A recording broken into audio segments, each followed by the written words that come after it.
Fala galera, sejam bem-vindos ao nosso podcast Podiguares, onde a gente vai falar hoje sobre o processo de organização de rotinas administrativas no episódio número 4.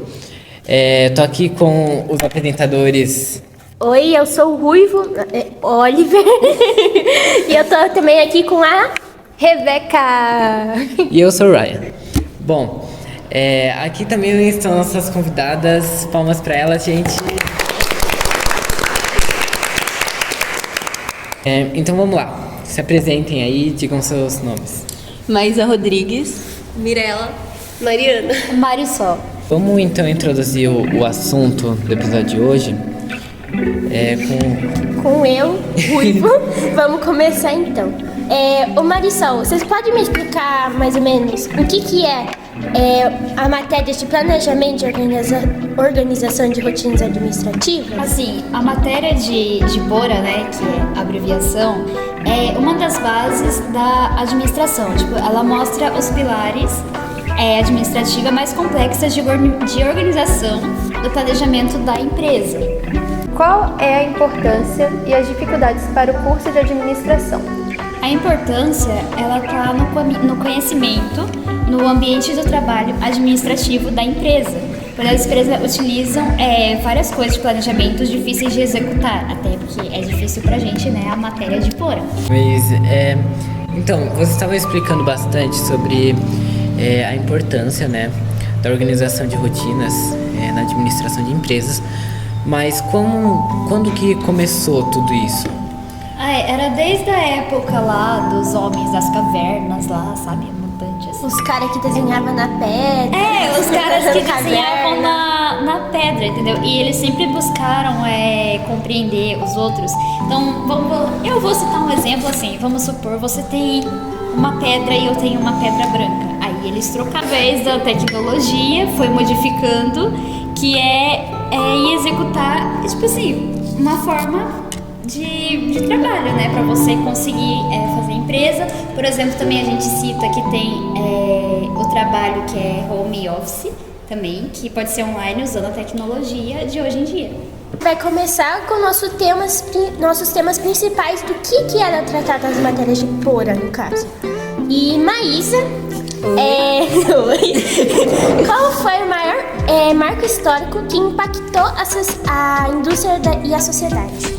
Bom, gente, a Revolução Industrial gerou um marco enorme na história da humanidade. Transformou as relações sociais, relações de trabalho, sistema produtivo e também gerou novos padrões de consumo.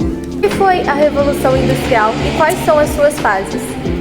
Então, gente, a Revolução Industrial foi considerada pelos historiadores um período de grande avanço, não só o tecnológico, mas também um avanço social e industrial. Ela é dividida em 3 fases, porém tem alguns pesquisadores que acreditam que nós estamos na 4ª fase, que é na indústria 4.0. As fases são a primeira, a segunda e a terceira Revolução Industrial. E quais que foram assim os impactos e as consequências, tanto negativo quanto positivo, que essa revolução trouxe para a sociedade em si?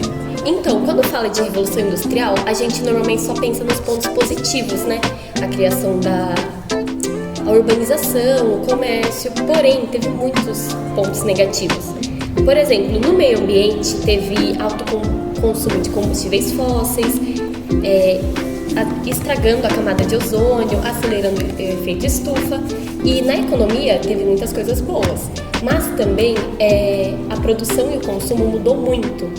E para os indivíduos foi a maior consequência, que são as doenças, a fome e a condição precária que eles tinham. Bom, gente, agora eu vou citar as partes positivas, né? Que tudo tem seus 2 lados da moeda. Bom, já na parte positiva, a Revolução Industrial nos trouxe a produção em massa de bens industriais, criou novas formas de transporte e urbanização, trouxe um grande crescimento econômico para as nações que as adotaram, claro. E foi inclusive isso aí que possibilitou o surgimento de uma classe média, que é destacada pelo uso de tecnologias digitais. Está ajudando a aumentar a produtividade, reduzir os custos e melhorar a qualidade dos produtos. Gente, eu também lembrei que tem um livro, Oliver Twist, que cita como foi esse período da Revolução Industrial, os pontos positivos, negativos, e também mostra isso da classe social. da burguesia que surgiu nessa época. E é um livro muito legal para quem tem interesse em entender mais sobre o assunto. Ótima indicação. Mirella, quais foram as consequências políticas, sociais, ambientais e econômicas que trouxe nos dias atuais? Então, a gente pode afirmar que a Revolução Industrial teve, um enorme avanço, em várias questões. E a gente deve reconhecer que a gente vive em constante evolução. Como a Marisol falou lá dos homens lá que escreviam na parede, foi necessária uma evolução nesse contexto também. Da pedra foi para uma moeda. E da moeda Foi para uma nota e depois foi para o Pix. Então, resumindo o que vocês acabaram de falar, isso quer dizer que a gente está sempre em busca de melhorias, que sejam comuns, entre os interesses de ambas as classes, né? Concluindo, gente, é isso mesmo. Na administração, teve as mudanças também, né? E como principal consequência da Revolução Industrial, as empresas começaram a colocar o foco na eficácia e na produtividade, né? Que foi muito importante para evoluir na concorrência e competição do mercado. A Revolução Industrial afetou a rotina administrativa com os novos conceitos que foram surgindo. A teoria das relações humanas, que muita gente já ouviu falar, né? De Elton George, e a administração científica de Taylor. Quais foram as maneiras que esse marco impactou a matéria de rotina administrativa? Bom, como foi dito, a Revolução Industrial não se desenvolveu apenas no fator tecnológico, mas também nos trouxe maior rapidez na produtividade do trabalho, e isso acabou originando novos comportamentos sociais. E também a importante consolidação da administração, que foi reconhecida como uma área de conhecimento científico. E com todo esse contexto histórico, as mudanças que aconteceram, acabou surgindo as teorias, né, como eu já disse na outra pergunta, de alguns engenheiros da época. Entre eles, o Taylor, que criou o movimento da administração científica, que, resumindo assim, o objetivo dele era aumentar os níveis de produtividade, né, como já foi dito. E também, Mirella, nesse contexto surgiu o capitalismo, né? O capitalismo, para quem não sabe, é um sistema econômico que é baseado na propriedade privada, no lucro e na acumulação de capital. E a administração depende disso, né? Exatamente. Do capitalismo. A gente tá aqui discutindo bastante sobre a evolução da antiguidade e também como foi se desenvolvendo a organização em si na vida do homem, né? E eu digo o homem e a humanidade. E assim, hoje em dia está muito presente em várias empresas, basicamente as que não agregam esse tipo de organização acabam ficando para trás, que são as inteligências artificiais e também a internet em si, né? É um auxílio ali para a organização. E antes da gente continuar, eu queria colocar um debate. Vocês encaram as inteligências artificiais como uma nova oportunidade de empregos ou como algo que está erradicando a profissão humana? Eu arrisco que é como uma nova oportunidade de emprego, pois, como se fala, isso vai gerar mais mão de obra, porque, querendo ou não, é o homem que fez a inteligência artificial. Um fator negativo, né? Porque assim, a inteligência artificial, ela pode muitas vezes ser golpe. Então, por exemplo, se você receber uma proposta de trabalho que geralmente mandam em WhatsApp, falando, venha trabalhar, jovem aprendiz. Pior é que engraçado que não é eles, não é uma pessoa. É uma conversa toda programada. É uma inteligência artificial. Então, tem o lado positivo, como a Maísa falou, e tem o lado negativo. Tem a plasticidade no positivo.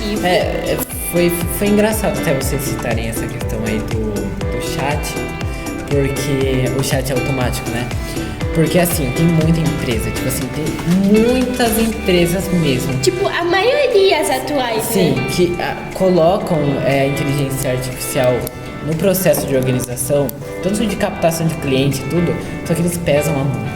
E você, tá conversando com um robô e, o cliente não se sente acolhido por uma pessoa que tá dando atenção, sabe? Então, assim, como o Ruivo ia dizer mesmo, tem os benefícios, tem as coisas ruins. E, assim, na minha opinião, eu acho que depende de quem tá usando e como tá usando. Exatamente. Eu vou finalizar aqui. Fiquem com o nosso episódio e ouçam quantas vezes vocês quiserem, tá bom? É isso, um beijo, um abraço, tchau pra vocês, gente.